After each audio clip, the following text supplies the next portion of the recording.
నరేష్ ఉన్నారు మీతో మాట్లాడడానికి. నరేష్ గారు. హలో నమస్కారం అండి. ఒక 3 అండి క్వశ్చన్స్. ఒకటి, కాళేశ్వరం ప్రాజెక్ట్ వచ్చి మీరు ఎంత డ్యామేజ్ చేయాలో అంత చేశారండి. ఇది మన బీఆర్ఎస్ పార్టీని కానీ పర్సనల్ కానీ అండ్ వాళ్ళు చేసిన తప్పులను ఎత్తి పెట్టడంలో కానీ చాలా వరకు మీరు సక్సెస్ అయ్యారు. బట్ ఈ కాళేశ్వరం ప్రాజెక్ట్ ని దాన్ని అంత స్పీడ్ గా దాన్ని ఫిక్స్ చేయడానికి చూపెట్టట్లేదు. అది మళ్ళీ మీకు 5 years తర్వాత మీకు ఇంతమంది వ్యక్తులు ఉన్న రేవంత్ రెడ్డి లాంటి డేరింగ్ అండ్ డాషింగ్ మంచి పర్సనాలిటీ ఉన్న మంచి మంత్రులు ఉన్నా కానీ మీరు దాన్ని స్పీడ్ గా చేయకపోతే అది మీకు మళ్ళీ బ్యాక్ బర్నర్ అయ్యి మీకు మళ్ళీ నెక్స్ట్ 5 years లోపల వచ్చే అవకాశం. ఎందుకంటే నెక్స్ట్ వానలు పడతాయి, ఆ వానలు ఎట్లా పడతాయి అనేది తెలియదు. ఆ డ్యామ్ కొట్టుకుపోయిందనంటే లక్షల కోట్ల ప్రభుత్వ ట్యాక్స్ మనీ. అది దాంట్లో ఏమాత్రం మీరు చేసినా కానీ అది మీకు ఇక ఇర్రిపేరబుల్ డ్యామేజ్ అది కాంగ్రెస్ పార్టీకి. అది కూడా ఏమన్నా ఆలోచిస్తుందా? మీ మాస్టర్ ప్లాన్ ఏంటిదనేది అదొకటి. We are living in 2 different worlds. If you're not surprised by your existence, your humanity is incomplete. We all have been conditioned in a particular way to live our life in the society. If you give up your need to be right, 95% of your life will change. Reality is something that I can't manage always. If you really want access to reality, you have to go beyond thought. This and more, streaming on News 9+. Subscribe now. ఇంకొకటి, lands విషయానికి వచ్చి ప్రతి ఒక్కరికి చిన్నపిల్లగానికి కూడా తెలుస్తుందండి. ఏంటంటే land కొనేటప్పుడు చాలా బ్లాక్ మనీ వెళ్తుందని. ఏంటంటే ల్యాండ్ ఒక రేటు ఉంటుంది, మళ్ళీ మనం ఇచ్చే రేటు వేరే తిరుగు ఉంటుంది.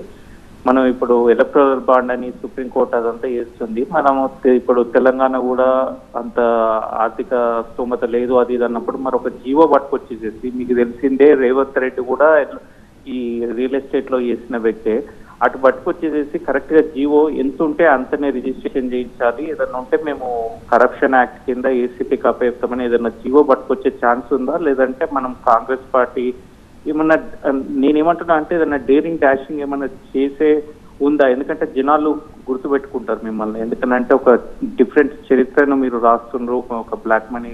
ఎందుకంటే మోడీ ఏదో అన్నాడు, ఏం చేయలేకపోయాడు, మరి మీరు మనం చేస్తారు అనేది. ఇంకొకటి కూడా, మొన్ననే ఏదో యూజ్ ఉంటుంది, ఇది దుబాయ్ లోపల ఈ రంజాన్ అప్పుడు క్లౌడ్ సీడింగ్ తోటి వర్షాలు కురిపిస్తారట. మరి ఇప్పుడు ఎండాకాలం వస్తుంది, ఏమన్నా హైదరాబాద్ లోపల ఈ క్లౌడ్ సీడింగ్ మనకి ఎలక్ట్రల్ బాండే 6,000 crores వస్తున్నాయి. వీళ్ళందరూ ఎందుకు ఇస్తుండ్రో తెలియదు. యశోద హాస్పిటల్ కానీ వాళ్ళు కానీ వీళ్ళు కానీ, దాని బదులు హాస్పిటల్ కట్టినా అయిపోవు. ఈ మేఘా వాళ్ళు కూడా ఇచ్చిండ్రు. కేసీఆర్ వచ్చిందే ఆంధ్ర పాలకుల నుంచి పోవడానికి, ఆయన ఉండేసేసి 1000 కోట్లు ఎలక్ట్రల్ బాండ్ ఇచ్చేసేసి కాళేశ్వరం కట్టి ఇప్పుడు అది మునిగిపోయింది. మళ్ళీ మనం ఆంధ్ర చేతిలో మోసపోయినట్టే. బట్ ఇదంతా కాకుండా ప్రజలకు ఉపయోగపడేది ఏదన్నా చేద్దామని అనుకుంటున్నారు. ఇప్పుడు ఎండాకాలం అప్పుడు క్లౌడ్ సీడింగ్ అని చేయొచ్చు, లేకపోతే హాస్పిటల్ కట్టొచ్చు. మీకు కూడా యాక్చువల్ గా హాస్పిటల్ ఇచ్చినట్టుంది, ఎందుకు ఇచ్చిందో తెలియదు. బట్ అది కూడా ఒకసారి చెప్పండి, ఎలక్ట్రల్ బాండ్ తోటి ఏం చేద్దాం అనుకుంటున్నారు? ఇప్పుడు చాలా స్పష్టంగా వారు అడిగింది మొదటిది కాళేశ్వరం సంబంధించి వర్షాలు పడితే ఎట్లా అనేది. కాళేశ్వరం దాని తర్వాత దాంట్లో నీళ్లు పడితే అసలు ఏది ఉంటుందో ఏది గుల్తుందో, దాని తర్వాత దానికి ఏదైనా మేడిగడ్డ కానీ ఇవన్నిటిపైన దానికి సంబంధించి ప్రాపర్ అవగాహన లేకుండా దానిపైన ఏదో నేను డెసిషన్ తీసుకునేది కాదు. ఆ సంబంధించిన డిపార్ట్మెంట్ సభ్యులు ఉత్తమ్ కుమార్ రెడ్డి గారు దానిపైన రివ్యూ చేస్తూ దాన్ని ఏ రకంగా మళ్ళీ ఇన్ఫ్రాస్ట్రక్చర్ని దాన్ని కట్టాలి, ఏ రకంగా కడితే రేపు పొద్దున ఇబ్బంది జరగకుండా ఉంటుందని దానిపైన వర్క్ చేస్తుండ్రు. అని చెప్తాను. ఇంకోటి, that was not an political stunt. కాళేశ్వరాన్ని చూపించి 2 ఎలక్షన్లు దాటేసి డబ్బునంతా తీసుకెళ్ళి అక్కడ పెట్టిండ్రు. దట్స్ ద బిగ్గెస్ట్ స్కామ్ వాళ్ళు చేసింది. దాంట్లో డబ్బుని ఏ రకంగా వాళ్ళు వాడుకురు, ఏ రకంగా వాళ్ళు లబ్ధి పొందిండ్రు, అది చూపిస్తూ ఆ డబ్బుని బయటకు తీసుకురావాల్సిన అవసరం కూడా ఉంది. సో దాంట్లో భాగంగా అదొక part. At the same time దాన్ని ఎట్లా రిపేర్ చేయన్నా, దాన్ని ఏ రకంగా చేయగలుగుతారు. ఒకటి కట్టడం ఈజీ, అది కూలగొట్టేటప్పుడు పక్కన ఉన్న పిల్లర్స్కి డ్యామేజ్ కాకుండా చాలా డెలికేట్గా చేయాల్సి వస్తుంది. So that process has been initiated, ఆ వర్క్ స్టార్ట్ అయింది. అండ్ 100% మాకు కూడా ఏదైతే దాంతో పాటు అదనపుగా ఇంకేవి కట్టాలి, దానికి ఏదన్నా ఇంకా తక్కువ చేసి తక్కువ ఖర్చుతో ఏదైనా సంబంధించి వాళ్ళు కదా కిందకెళ్ళి పైకి వాటర్ తీసుకుపోయే రకంగా కాకుండా ప్రాపర్ ప్రొసీజర్ ప్రకారం ఏం చేయాలి దానిపైన వర్క్ జరుగుతుంది. అండ్ మాకు కూడా 100% ఉంది. ఏదైతే వాళ్ళ లెక్క 3 నెలలు కాగానే కాంగ్రెస్ ప్రభుత్వం వల్లనే నీళ్ళు రాలేదన్నట్టు కాదు. పర్మనెంట్ సొల్యూషన్ ఏ రకంగా ప్రజలకు అందించే దిశగా 100% మా ఇరిగేషన్ మంత్రి ఉత్తమ్ కుమార్ రెడ్డి గారు దానిపైన దృష్టి పెట్టారు. అండ్ వర్షాకాలం లోపల 100% దానిపైన దాన్ని ఒక కొలిక్కి కూడా తీసుకొని వస్తారు. అండ్ ఇంకోటి, ఎలక్టోరల్ బాండ్స్ గురించి అసలు మాకు ఇచ్చిన దానికనంటే కాంగ్రెస్ పార్టీ ఒక నేషనల్ పార్టీ, మాకు ఎవరు ఇచ్చారు ఎంతెంత ఇచ్చారని చాలా స్పష్టంగా హార్డ్లీ 100 కోట్లది ఒకటి పెద్దగా ఉంది. మాకంటే బీఆర్ఎస్ పార్టీ మాకు దానికి 50 ఒక ప్రాంతీయ పార్టీనో 50 కోట్ల డిఫరెన్స్ ఉంది. అంటే ఏ రకంగా వీళ్ళు దోచుకోరో కనబడ్డది.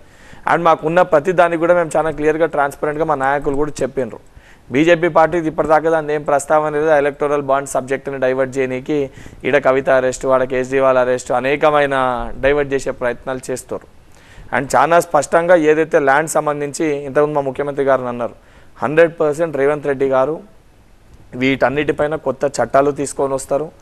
ఇటువంటి ఏది జరిగినా ఎవరు ఊహించని విధంగా this is Congress mark and Revanth mark అని చెప్పే విధంగా 100% ఒక కొత్త అధ్యయనాన్ని ఏదో ఒక న్యూ చాప్టర్ని రేవంత్ రెడ్డి గారు అయితే తప్పనిసరిగా ప్రారంభిస్తారని చెప్పి నాకు నమ్మకం ఉంది. ఎందుకంటే వారు పరిపాలించే తీరు కానీ, ఏ చిన్న తప్పు జరిగినా వారు స్పందించే తీరు కానీ, ఏదైనా ఇష్యూస్ని మేము తీసుకొని వెళ్ళినప్పుడు కానీ వారు మాట్లాడే అంటే ఆ ఇష్యూని అడ్రస్ చేసే పద్ధతి కానీ చూస్తుంటే 100% he will bring some or the other thing. ఇటువంటిదైతే సేమ్ రొటీన్గా జరిగేదైతే జరగదు.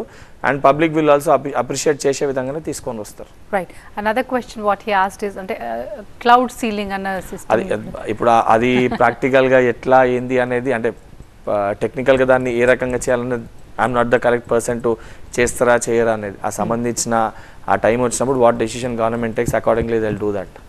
రైట్.